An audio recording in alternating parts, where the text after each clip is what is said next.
Hola, ¿qué tal? ¿Cómo están todos? Muy bienvenidos. Gracias por estar aquí. El tema de hoy, para mí es uno de los temas básicos en la vida, tal vez el más importante. Siempre me ven ustedes hablando de nutrición y me ven hablando de pues, cosas de esa índole.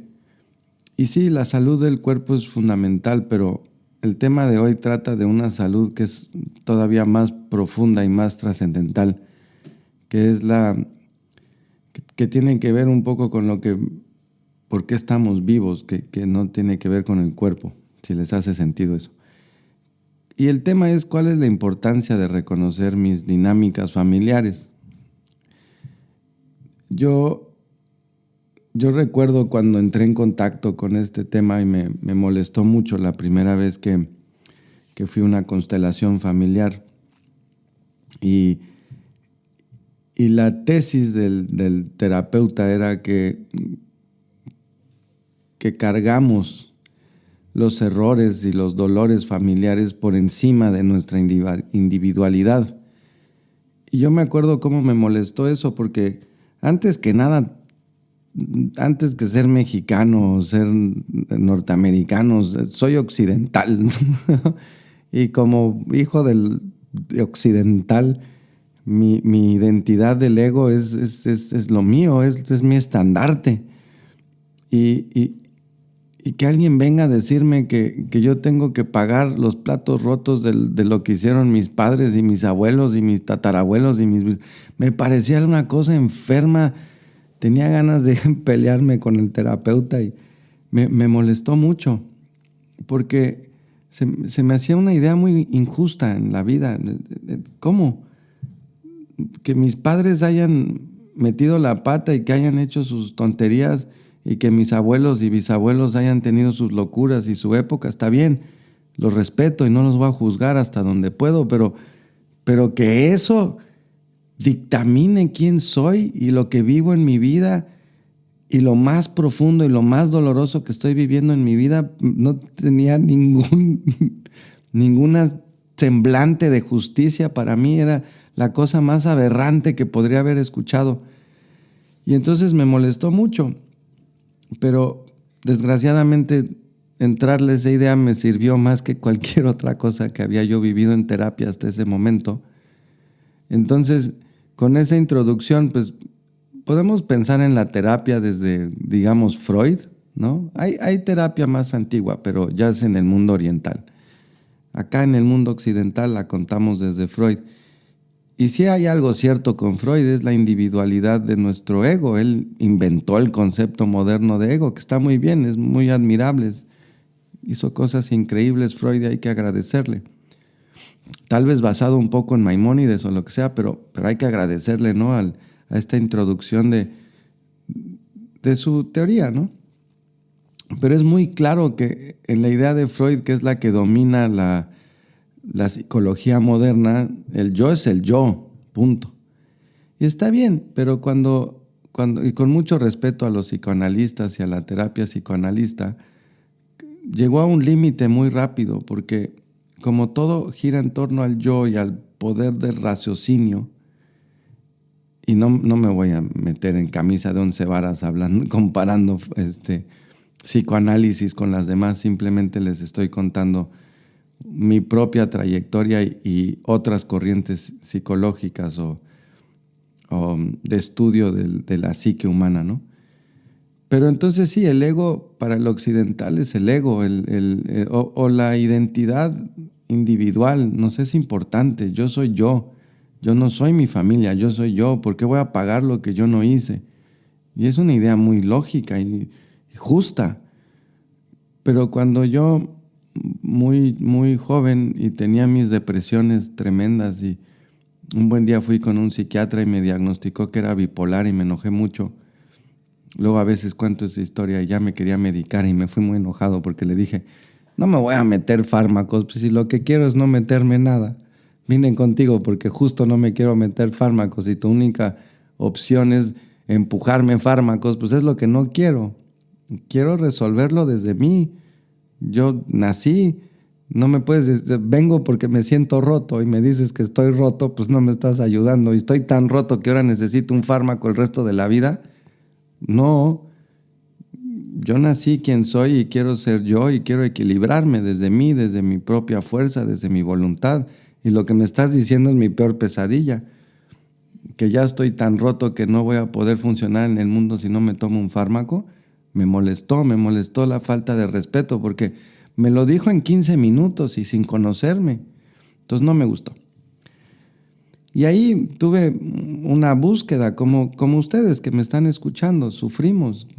O sea, yo tenía como, sí, está bien su diagnóstico, sí, podría ser bipolar, ¿no? Tenía mis momentos eufóricos y mis momentos depresivos, sí. En otras tradiciones a eso le llaman Géminis y en la psiquiatría le llaman ser bipolar, está bien. Cada quien lo puede cuadrar como quiere. Pero no me servían estas terapias y no me servían. Desde lo individual no me servía, desde la voluntad no me servía, porque lo que les estoy tratando de transmitir es que después de meditar años y hacer tai chi y estudiar muchas tradiciones, y yo pienso que cometí un error muy común que cometemos muchos, sensibles y muchos, que me salté los dolores de mi historia familiar y de la psicología y me fui directo a lo espiritual por el vacío que sentía. Y como soy sensible, pensé que iba a encontrar las respuestas en el mundo espiritual sin darme cuenta que si no arreglaba mi parte psicológica básica, era como dice Idre Shah, llegar lleno con mucha sed a la fuente de agua con un colador en lugar de un vaso y pensar que me viertan agua en mi colador, que eso me iba a llenar. Pues no, porque no llegué con un vaso, llegué con un colador, no sé si me explico. Y eso es lo que hacemos muchos cuando nos saltamos la fase psicológica y vamos directa a la fase espiritual. Llegamos sin poder contener nada. Y es un poco a lo que voy, que en mi camino ya después de meditar y de hacer tai chi, de estar ahí, de todas formas tenía estos altos y bajos y de todas formas mi autoestima estaba hecha polvo y de todas formas me sentía que estaba mal hecho y que, ¿no? Que era fundamentalmente inamable, ¿no? Y no entendía cómo resolverlo. Y regreso ahora a cómo empecé este podcast, que es cargamos los dolores de los ancestros. Y la primera vez que vi esa idea me molestó mucho, pero muy rápido la empecé a tomar en serio porque cuando le entré a esa idea, terapéuticamente fue la primera vez que vi un cambio. Y para mí fue un parteaguas en la vida y es por lo que les quiero compartir mi historia si les sirve a ustedes. Y me enamoré de vernos como seres humanos y ver la vida desde ahí, no somos individuos inmediatamente. Somos parte de un clan familiar y sus dolores son los nuestros y sus vacíos son los nuestros y sus búsquedas las nuestras. Y me enamoré tanto que terminé estudiando constelaciones familiares y psicología y lo de Jodorowsky, metagenealogía y todo lo demás, pero porque la idea sistémica de la terapia familiar sistémica y esta idea sistémica aplicada a la psique humana fue lo que me dio resultados. Y como siempre les digo a ustedes, yo procuro encontrar lo que da resultados y si contradice lo que yo creía, ni modo. Y si hay que romper para construir, pues rompemos y construimos. Y lo que te quiero compartir es que donde yo encontré los mejores resultados, y yo sí tenía mis temas psicológicos todavía, pero tenía unos muy, muy rudos. Yo no recuerdo en mi infancia un día que no quisiera yo morirme. Tenía unas depresiones muy fuertes y una confusión tremenda. Por eso me fui tan rápido al mundo espiritual, buscando respuestas a lo que estaba yo viviendo. Insisto, y llegué a la meditación porque es fácil llegar a la meditación. Y la meditación tiene su lugar, es el agua, es la baraca, es la gracia, es el contacto con el infinito, pero si tu copa, si tu conciencia, si tu corazón no tiene cómo contener esa energía, se desperdicia. Y eso lo decía mi maestro Liu Pailin, un gran maestro taoísta. Decía que primero tenía que estar bien el corazón para que le quepa lo que está recibiendo. Él decía el Tao, ¿no? Un corazón tiene que estar listo para recibir el Tao, y lo que luego entendí es que mi corazón no estaba listo porque no había pasado por el proceso familiar, por mirar lo que cargaba familiarmente o las dinámicas familiares. Y esa respuesta la encontré justamente trabajando con constelaciones o metagenealogía o terapia familiar sistémica, la que ustedes encuentren o la que más les guste, pero es un tipo de psicología diferente a la que está centrada en el yo individual.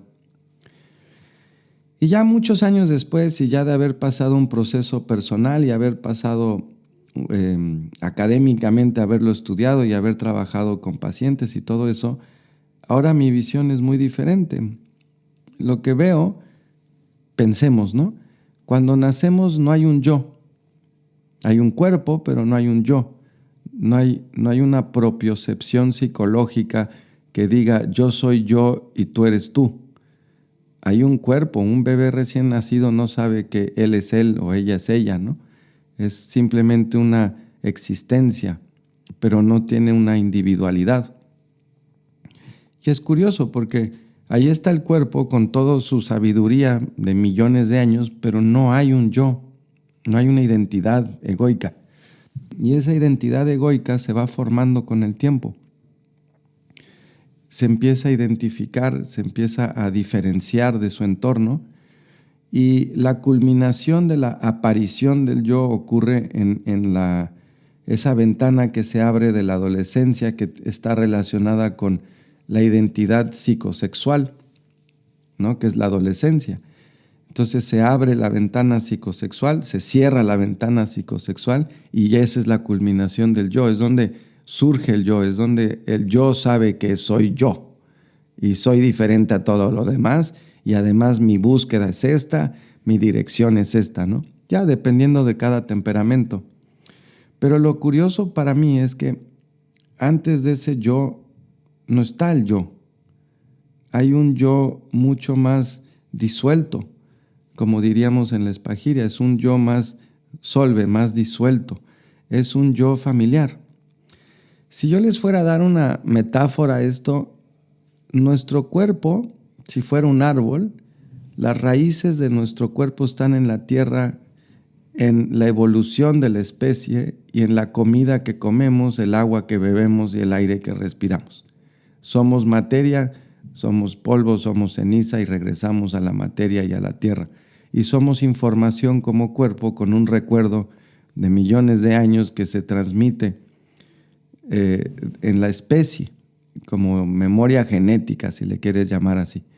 Pero ese cuerpo tiene su propia identidad y su propia conciencia individual, diferente a la del yo psicológico. Y así como nuestro cuerpo tiene estas raíces en la tierra, en la comida, en la historia del mundo, está nuestro yo individual que tiene raíces arriba, metafóricamente como una imagen, si se les hace sentido. La tierra tiene raíces abajo y el yo tiene raíces arriba. Arriba me refiero a un mundo más sutil, que no es materia, que es información y que son los ancestros. Y empezando por mi mamá, mi papá, mis abuelos maternos, paternos, mis bisabuelos, mis tatarabuelos, el chosno, ¿no? Todos ellos. Y entonces, en esta existencia mágica y maravillosa, se junta el cuerpo y se junta el yo por un tiempo dado, lo que se nos ha concedido. Pero son distintos, no son la misma cosa. Uno tiende hacia lo suyo y el otro tiende hacia lo suyo. Pero el yo no surge individual inmediatamente. Cuando el yo se va incorporando al cuerpo, va despertando, se va dando cuenta, primero es un yo 100% familiar. Ese bebé, ese niño, es su entorno primero, después es su mamá, después es la gente que tiene a su alrededor. Ahora, no me estoy refiriendo a que solo la gente viva que ve con sus ojos, sino el yo viene de mamá, papá, y mamá y papá de papá, y mamá y papá de mamá, y ¿no? Abuelos, bisabuelos, etc. Y ya hay una identidad, ese es el yo, ¿no? En esta imagen que estoy proponiendo, que obviamente viene de la metagenealogía y de la terapia familiar sistémica y la teoría de sistemas y todo eso, el yo, cuando digo yo soy yo y no soy tú, lo que estoy diciendo es la punta de una pirámide, que toda la parte de abajo son mis ancestros. Pero lo que estoy diciendo es que cuando ya pasamos la adolescencia, no solamente porque sobrevivimos de esa edad, ya nos ganamos la individualidad. Porque cuando decimos en terapia, y también en algunos dichos religiosos de algunas tradiciones, pagarán los hijos los pecados de los padres hasta 7 generaciones, y es la idea que les digo que me molestaba mucho, pero ya viviéndola resulta ser cierto, que antes de que yo pueda ser yo, estoy viviendo los vacíos de mi mamá o los vacíos de mi papá o la dinámica. Yo les cuento una historia mía que me es muy liberador contarla y la trato de contar cuando puedo. Desde que tengo memoria de mí, mi segundo apellido Guzmán nunca me gustó. Le tenía enojo, le tenía rechazo. Y resulta que ya más grande me enteré que el Guzmán no es un apellido mío, es el apellido. Mi abuela tuvo su primer hijo con un señor y ese era Guzmán y ese es el apellido de mi tío. Y a mi mamá la tuvo con otro señor que no es Guzmán, que es Rivas, Rubén Rivas. Y entonces ese otro apellido mi abuela no lo puso porque quería evitarse, como es tan frecuente esta historia, la vergüenza social de, pues no sé, no haber estado casada oficialmente y todo eso en la época y todo, ¿no? Entonces le fue más fácil que sus hijos tuvieran el mismo apellido. Pero al tener ese apellido era una falta de respeto a mi yo, porque yo soy mi mamá y soy mi papá y soy mi abuelo materno y mi abuela materna, pero se me estaba privando. No por mala intención, mi abuela no sabía esto, no lo hizo con mala intención, lo hizo con buena intención, estaba cuidando a su hija de una agresión social, no hay problema ahí. Pero es curioso cómo para mí era muy claro que ese apellido no era mío o que le tuviera yo rechazo, y cuando reconocí que ese apellido no era el mío y reconocí cuál sí, mi vida cambió de la noche al día, la depresión se empezó a ir, esa nube negra que me seguía a todos lados se empezó a levantar y se empezó a disipar. Ese es el poder de los ancestros. Cuando veo películas como El libro de la vida o Coco, esta fiesta mexicana tan hermosa del Día de los Muertos, en donde honramos a nuestros ancestros y que me llena de alegría y orgullo, esa tradición es preciosa, es darnos cuenta que venimos de nuestros ancestros y que somos un clan, ¿no? Y ya en lo técnico, lo que ocurre es que como el cuerpo llega primero a la vida y llega antes de lo que llegue el yo, y primero llega el yo familiar antes de que llegue el yo individual, pues primero tenemos que trabajar con el yo familiar y las dinámicas familiares como para, entre comillas, ganarnos o poder acceder a una vida libre individual. Lo que les estoy tratando de decir es que si yo quiero ser libre como individuo y vivir ese sueño de libertad individual, pero sigo mezclado, sigo enrollado en las dinámicas familiares, es imposible, porque mi yo todavía no se asoma la cabecita, sigue mezclado, sigue todo enmarañado en las dinámicas familiares. ¿Qué son las dinámicas familiares? Pues lo que son las dinámicas familiares no habitan en el reino de las palabras, habitan muy poco en las palabras, y eso es un problema porque en la terapia la herramienta fundamental es la palabra, ¿no? Tú vas a un terapeuta y te va a hablar y te va a decir palabras, y cuando hablamos de lo que vivimos en la vida, yo le dije y luego me dijo y yo le respondí y entonces me dijo no sé qué y yo le dije no sé qué. Y todo eso estamos jugando con el contenido de las palabras como si tuviera la fuerza que queremos que tenga. Y no estoy diciendo que no la tenga, y sí la tiene. Ir a terapia está bien y la palabra está bien. Pero lo que estoy diciendo es que abajo de la palabra hay otra cosa y es la atención. Y la atención es un alimento, es una comida. Y cuando quitamos un poquito, un momento, las dinámicas, o quitamos el contenido de las palabras y nos vamos a la atención y la energía de la atención, brotan las dinámicas. Les voy a poner un ejemplo. Si mi mamá creció sin su papá, pues mi mamá nunca conoció a su papá. O una mamá nunca conoció a su papá, digamos. Yo estoy hablando de la mía para que tenga punch, porque prefiero hablar de las mías que hablar de la de otros pacientes, porque pues, me vulnerabilizo yo primero y tiene más energía y es más real, ¿no? Pero les podría hablar también de pacientes. Pero ahorita voy a hablar de la mía. Entonces, si mi madre, por desgracia, no conoció a su padre, tiene un vacío. Ahora, la psicología tradicional diría que tiene un vacío de una figura paterna, pero es donde la terapia familiar sistémica no está tan de acuerdo, porque una cosa es la imagen masculina paterna y otra cosa es tu papá, de donde viene tu psique, esa información que se transmitió cuando se formó tu cuerpo y que está ahí implícita, la del yo. Son cosas diferentes. Puedes tener un padre o una madre adoptivos de amor, de cariño, pero no es lo que tienes en la sangre, no es tu cuerpo. Y si eso sí importa.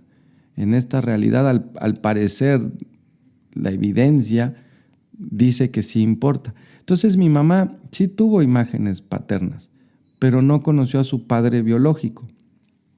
Entonces tiene un vacío. Tan grande o tan chico, no lo sé. Puede ser que menos grande porque tuvo una imagen paterna, pero sí le faltó su padre. Y eso está en la mirada, y eso está en su forma de ser, y en su comportamiento, y eso está en su voz, eso está en sus ojos, eso está en su tiroides, eso está en su columna vertebral, eso está en la forma en la que habla, eso está en la carrera que escogió. Eso permea toda su vida, no puede escaparse de eso.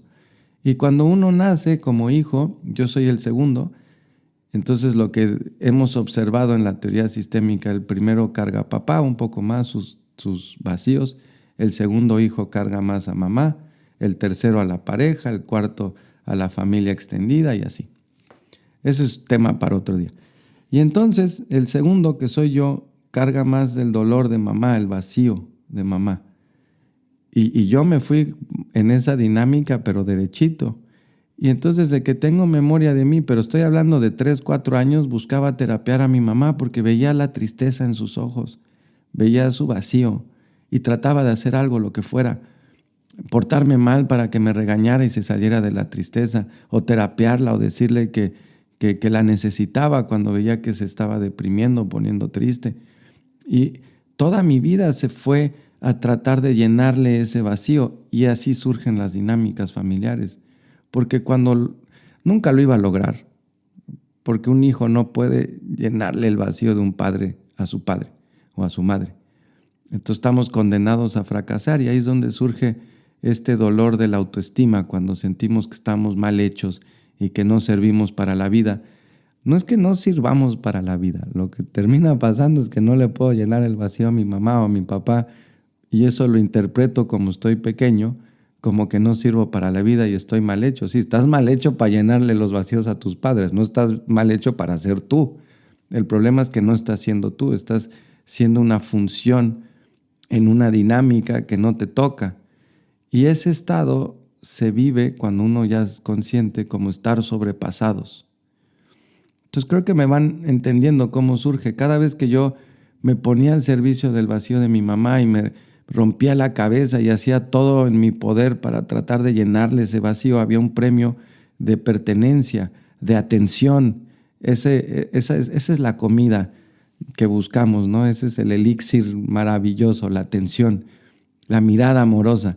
Y cuando me zafaba de esa dinámica, había una represalia, había una ausencia de atención, había dolor, había depresión en ella, ¿no? Y entonces así se va condicionando como perrito de Pavlov. Y no estoy hablando de psicología conductiva conductual, es un aspecto pequeño. Sí tiene su lugar, claro está, pero esto es más profundo. Y entonces eso que yo viví con mi mamá, pues cuando crezca, es la forma en la que me voy a interactuar con el mundo. Me voy a sentir que no soy suficiente y a eso le llamamos baja autoestima y no voy a reconocer cuando hay un abuso. Ahora, que un padre o una madre le recargue sus vacíos a un hijo le está haciendo daño, pero no es un daño consciente y no es un daño a propósito, eso sería locura. Pero de todas formas es daño. Y entonces, cuando digo esto en cursos y en terapia y así, pues los padres y las madres se ponen tristes porque se empiezan a dar cuenta que le están haciendo daño a sus hijos. Y sí hay daño, pero no es un daño a propósito. Digamos que es un daño amoroso y sin querer, pero es daño. Y entonces yo personalmente cuando crecí, esa relación con mi mamá la proyecté hacia el mundo. Y por eso nada era suficiente. Y por eso no podía reconocer cuando había un abuso hacia mí. No podía reconocer a quién confiar y quién no, etcétera, etcétera, etcétera. Cuando por fin llegué a metagenealogía de Jodorowsky o a constelaciones familiares, terapia familiar sistémica, y me di cuenta que estaba yo cargando vacíos y dolores que no son los míos y encontré una manera de soltarlos, de agradecer, de honrar, de soltar aquello que no es mío. Y es lo que llamamos en estas teorías o en estas escuelas, llamamos la traición sana. La traición sana es traicionar el yo familiar de la dinámica de llenar vacíos o de guardar secretos, que son de las dos cosas más dolorosas o más que más pueden hacer daño. Cuando suelto el afán de llenarle ese vacío a mi mamá, cuando suelto los secretos que cargué y los regreso, y luego vivo el dolor y el terror de la traición, pero la traición sana, es un proceso, no crean que es un acto, es un proceso. Y cuando vivo ese proceso, me gano mi yo individual. Y entonces ya puedo dar mis primeros pasos hacia la libertad ya de mi ser, de mi lugar en el mundo, pero hay que pasar por este camino de las dinámicas familiares. Entonces, en esta pregunta de, pues, ¿cuál es la importancia de reconocer mis dinámicas familiares? La importancia es salud mental, emocional, psicológica, pero la más importante para mí es quienes queremos ser libres, real, no libertinaje, no del mundo, de las leyes del mundo. Esa libertad no es de la que hablo. La libertad de descubrir quién soy y vivir una vida que esté dictaminada por el flujo de la vida, por lo que la inteligencia interna de la vida busca y no por una autoridad externa arbitraria, llena de miedo, llena de rencor y resentimiento y vacíos y culpa. Que eso no dictamine quién soy o a dónde voy, más bien que mi búsqueda venga desde lo que me creó y desde mí. Y eso es lo que buscamos en esa libertad, ¿no? Entonces, esta es mi forma de decirles cuál es la importancia de reconocer mis dinámicas familiares. Tiene que ver con vivir una vida plena de salud y luego de descubrimiento. Y es fundamental porque nos tenemos que ganar la individualidad, no está dada. Y sí, mucho de lo que vivimos, si quieres saber si estás ahí o no, es muy fácil. Te voy a dar un tip. Todos tenemos enojo y tristeza y nos deprimimos de repente y nos confundimos, ¿no? Todos. Y tenemos momentos de alegría y euforia. Pero para saber si lo que estamos viviendo estamos reclutados por las dinámicas familiares es muy sencillo. La palabra mágica es sentirnos sobrepasados. Si te sientes sobrepasada, si te sientes sobrepasado con lo que estás viviendo es porque no es tuyo. Y solamente mencionar esta idea y que te abras a ella, si te empieza a dar paz, es porque estás viviendo esto. Si no estamos sobrepasados, tenemos las herramientas, nacimos con ellas y son nuestras. No nos dan algo en la vida con lo que no podamos. Eso es real. Pero si yo me compro vacíos y cosas que no son mías, dolores y, digamos, karma, ¿no? Dolores, historias, desequilibrios que no son míos, estoy viviendo algo fuera de lo que a mí me toca. Y ahí sí hay problema, ahí sí hay desequilibrio. Si yo vivo algo en mi vida y cuando me hago la pregunta, ¿esto me sobrepasa o no? Digo, no, eso es mío, me toca y tengo cómo resolverlo desde mí. Pero cuando vivo algo y me sobrepasa y me pregunto, esto me sobrepasa y me siento asfixiado y me siento hundiéndome en arena movediza, me siento en un torbellino de donde no tengo salida y me está comiendo y no veo por dónde salir, entonces estoy sobrepasado. Y eso es dinámica familiar y se trabajan completamente diferente. La gran mayoría de nosotros, y más en esta época, empezamos sobrepasados. Y luego trabajamos y luego ya podemos entrarle a los temas individuales, pero los temas individuales y más adelante los temas espirituales y lo que se logra a través de la meditación y todo lo que eso involucra, no nos va a servir a menos de que no convirtamos nuestro colador en vaso. Y eso no se hace a menos de que reparemos las fugas o el desequilibrio que viene de las dinámicas familiares. Espero que esto les sirva como alimento para pensar. Todo esto lo hablo en un curso que es Árbol Genealógico. Ahí ya lo puse así más ordenadito y hay técnicas y todo. Y si les interesó esta pequeña charla, pueden revisarlo ahí en el sitio o quedarse con esta información y masticarla un poco más. Autores que les recomiendo, Alejandro Jodorowsky es sin duda mi favorito para este tema. Hay otros como Stefan Hausner, que escribió un libro, él es alumno de Hellinger, escribió un libro precioso que se llama Aunque me cueste la vida, precioso. Y pues obviamente toda la corriente sistémica familiar es preciosa, ¿no? Entonces eso sería como en bibliografía. Todo lo que acabamos de hablar tiene solución. Simplemente hay que saber en dónde buscar y luego hay que saber cómo eliminar la causa para quitar el efecto, como decimos en todo lo demás. Y gracias por escuchar y espero que esto les sirva y que les dé algo de información útil.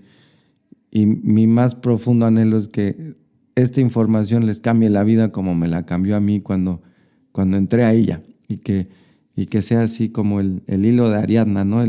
Que tomen este hilo para salirse del laberinto y que lo vayan persiguiendo y que los lleve cada vez a más descubrimientos. Y pues muchas gracias por estar aquí y por todo su apoyo. Y les mando muchos saludos y nos vemos en la próxima. Bye.